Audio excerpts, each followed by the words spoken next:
And High Bank Fury, the podcast. This is Roy J. Akers, courtesy of SkyviewSports.net. With me is Bob Francis of GoFullThrottle.net. Bob, you've covered several races, including the Bristol Night Race for several years right now. I know how excited you and Nikolai are to come on out there and work as a Go Full Throttle team. What is maybe your best memory ever at Bristol? Oh boy, probably the driver introductions and being down there trying to get some footage and some content of Kyle Busch in his ultimate villain role. That's now sort of been transferred to Denny Hamlin. But the last time I was at Bristol, the boo levels for Kyle Busch playing that villain role and egging the crowd on, that was spectacular. He knew how to do that and get that energy going and use it for positive for his own initiatives. And you sort of see Denny take on that mantle now.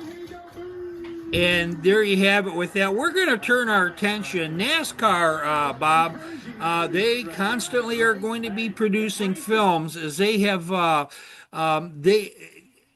going to have on our show at some point Steve Post. And Steve has agreed to come on.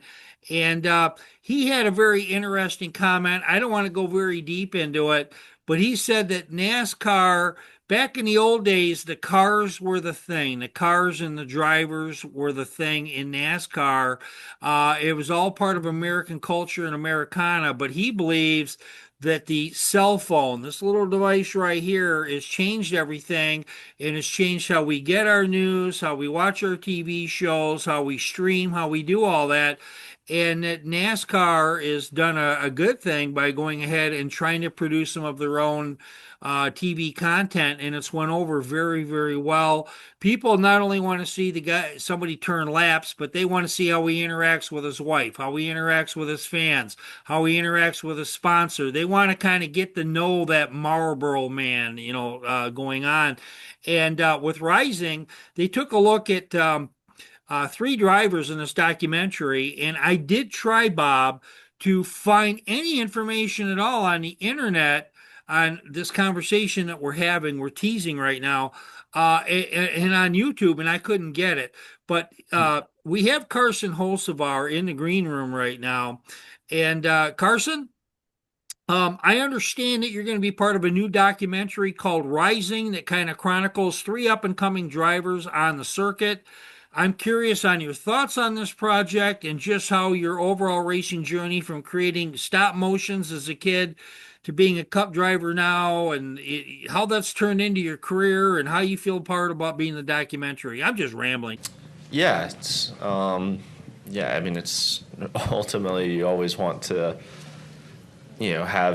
show people more of the insights and everything. And I remember as a kid buying every DVD I could find of, mini docs, or, I think Casey Kane had one, Tony had one, Junior had plenty, and obviously Senior had a lot of them. So, that's what made me fans of a lot, or really just keep in racing. So the more we can do of that as a sport is big, and, for me to be a part of it, I think is super cool. And it's been a lot of fun to open up a lot on that, and I'm just excited for a lot of people to see it when it comes out. Well, you heard Bob, he enjoys being a part of this documentary, and I would think that Carson Hocevar has a little bit of hero and villain in him, and his persona is still developing. Oh, absolutely. And I think, the some of the on-track interactions that he's had with a number of drivers this year, when you earn a nickname like the Tornado, which I've heard that reference made a number of times with the NBC sports crew towards naming Hocevar, there's always this whirlwind of action. It fits this persona, and it's exciting to see him be part of this documentary because it's a great story. Remember when he was racing in trucks and he broke his leg? And there was all of these, all this footage of him going around pit road in crutches, and then he healed up. He got back in the car. He starts in the truck at that time, but the kid can drive, and he proved that, earning his way up into the Cup Series. I think it's a great story to focus on, especially for fans that are not NASCAR every Sunday. They're trying to find something that piques their interest, that behind the scenes sort of look. Hocevar fits the bill perfectly. And with that, we have a second driver who is on the project, and I bet you can guess who he is. He is going to be driving for Justin Marks at the Cup level next year, and that's Connor Zilisch. We caught up with him, and Connor, there from the green room, are you ever satisfied? You won what, your eighth race in Xfinity? Are you ever satisfied, or are you only as good as your last win? Yeah, it's a fine line. By no means do I get to a point ever, and I hope I never get to a point in my career where I become complacent and satisfied. That's why Jimmy Johnson's a 7-time champion. He won 5, 6 championships and still outworked everybody every week, and that's why I kind of look up to him. Although this season's gone really well, every time a Cup guy comes down and runs in the Xfinity Series, they set the bar to a higher level, and it's definitely humbling. And knowing that I'm going to race against 35 of those guys every week next year is always in the back of my mind. And at the same time, for me to be 19 and having such a successful year, I don't only think about the future. Like, I'm enjoying it each moment, and each Sunday I go home and I make sure that I enjoy it with my family and my friends, and I celebrate these wins. But in the back of my mind, I definitely have the thought of what can I do to be better, and what can I learn in these races this year that'll help me next year. So yeah, it's a fine line, but I definitely try to enjoy each moment and not look too far ahead of me, because there's only so much I can do at this point. But it's definitely tough to balance that. You heard Connor Zilisch. He has a hunger for wins. Most teenage guys are looking for girls. He's looking for wins. And if you're a NASCAR fan, well, if you're winning that much, you can have both.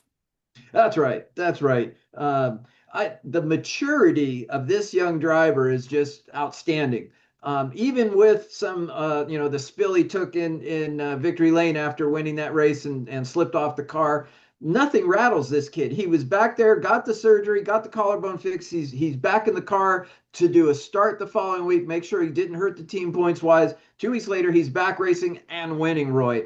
What a story this young driver is. And I just love this development path. I mean, it sort of fits the bill of what we've seen Dale Jr. do with Junior Motorsports as this, talent pool and refining talent, giving them great equipment, letting them go out and prove themselves. And it's really a test of how the driver's skills are, because they're in great equipment if they're in a Junior Motorsports car. Zilisch has proved that with an incredible season.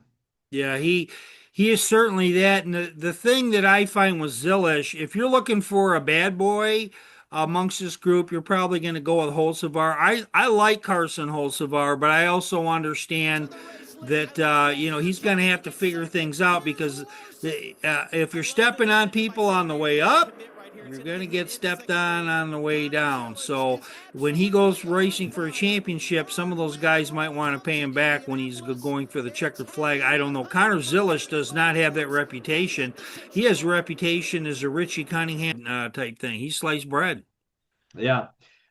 Just everything that a sponsor would want. Especially it's in such a young age. He has that maturity. He speaks so well in interviews. He always makes sure to reference the car sponsor, the team, the owner. He thanks his crew, and it doesn't come off as scripted, Roy. I think that's one of the great things about this young man. It is truly genuine. He's hungry for wins, and he's grown up in a culture that understands the important role that every team member plays, and he makes sure and go and thank every one of those team members that helped him get that victory.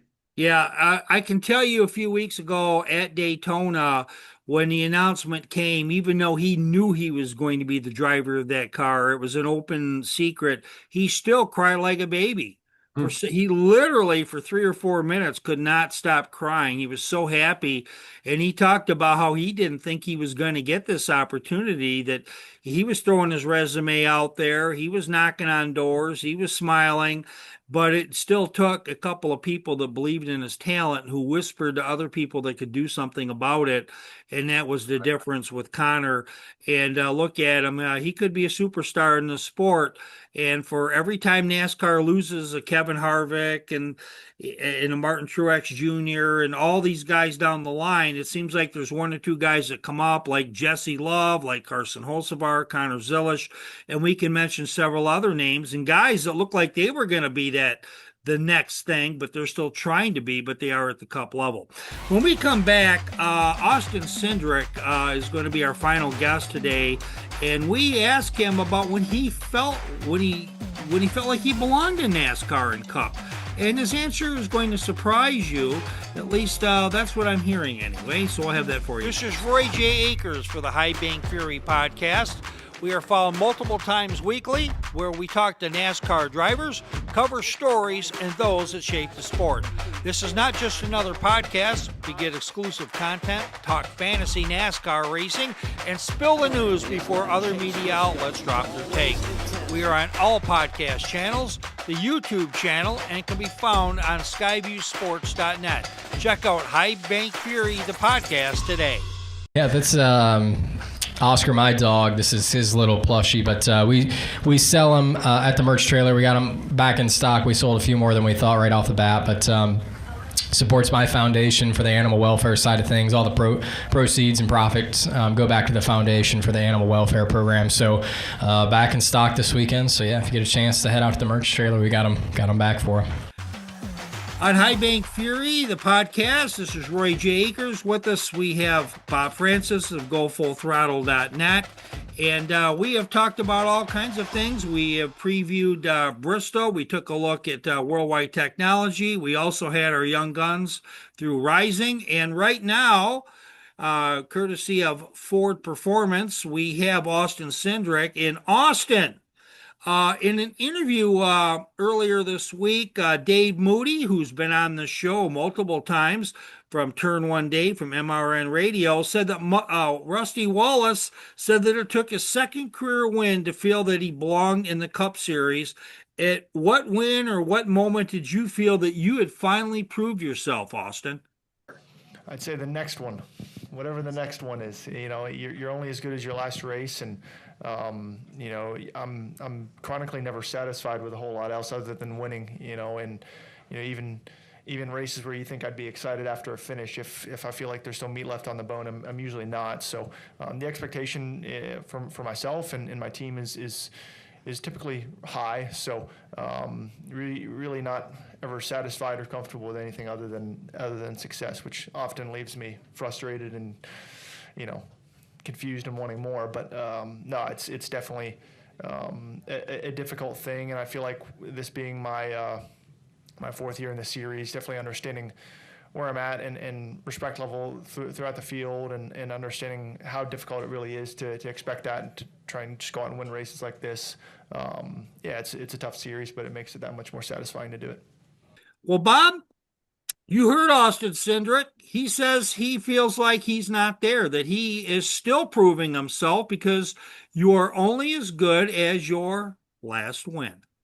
Yeah, I'm Roy. I love the humility there, but I think the broader picture is that young man has grown up in racing his entire life. And he knows that you can be a one-hit wonder and you're gone the next season and your contract isn't renewed, or you can establish yourself and prove over time your position within the field and on the grid. And so it's heartwarming to see someone with that perspective, that he's hungry. He doesn't feel like he's there yet, which means he's going to keep learning, keep driving, keep pushing, keep working with his team till he feels like he's got those wins under his belt and has established himself on the grid. And with that, we want to thank everybody who came on, from Austin Cindric, Connor Zilisch, and of course Carson Hocevar for coming on this particular show. as we end tonight on this particular note, Bob and I, we are going to be teaming up as well as Nikolai, who's new on Bob's staff.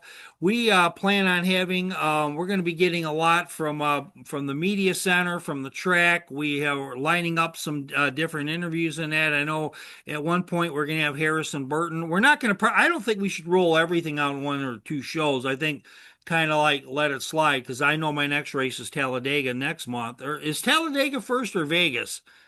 It confuses me. I think Talladega is. You know I what? think Talladega is. I'm so focused on Bristol. Yeah, Really, you know what? The end of the round of 16. I Yeah. haven't even looked at the round of 12 or 8 yet. Yeah. Well, you know what? We're kind of like the drivers. We're tunnel vision on this particular weekend. So we plan on being there. And if you want some fantastic coverage, please be there as well. Bob, where can we find all of your great work, all of your fantasy predictions, the AI model where you have beaten about what, 97% of the guys like me that are only at 84? Well, always find us at the web on gofullthrottle.net. There's an app you can download in the Apple iStore, and then we're on X at Bob Full Throttle. You can find us there on X. That's where we post our weekly Facts and Stats Friday, where we make our additional initial predictions for the weekend, and then after Cup practice and qualifying, we update that. And you can always find us on X at Bob Full Throttle. Yeah, and for those of you out there who do follow NASCAR fantasy, or you bet on DraftKings or whatever it is you do, I'm gonna wink and pretend I didn't just say or hear that. But anyway, I do often based on the Friday lineup is 100% my own. Okay, but the Sunday lineup, I do know this: qualifying matters, everybody. And if you've got somebody that's 0.4 of a second behind in qualifying, that's a big number in NASCAR. So if we find somebody that, if Josh Berry wins the pole at Bristol, it's something I would probably take a look at, or any other driver who does that as well, because those guys do tend to run up there. But of course, racing luck always matters. For Bob Francis of GoFullThrottle.net, I'm Roy J. Akers, courtesy of SkyViewSports.net. Please subscribe to his channel, subscribe to our channel, get on the High Bank Fury podcast, because we have all kinds of great content from Christopher Bell. Jimmy Johnson was on not too long ago. We have had network reporters on here from Stephen Toronto, Dustin Long from NBC Sports, lots of track people, lots of people in the know. And I tell you what, we also, I believe that we're going to have a couple MRN guys between now and the end of the season as well. So stay tuned, everybody. Until then, good night. Connor Zilisch is absolutely on fire. Third win in a row comes at Indianapolis, and it's happy 100 for Junior Motorsports. They hit the century mark.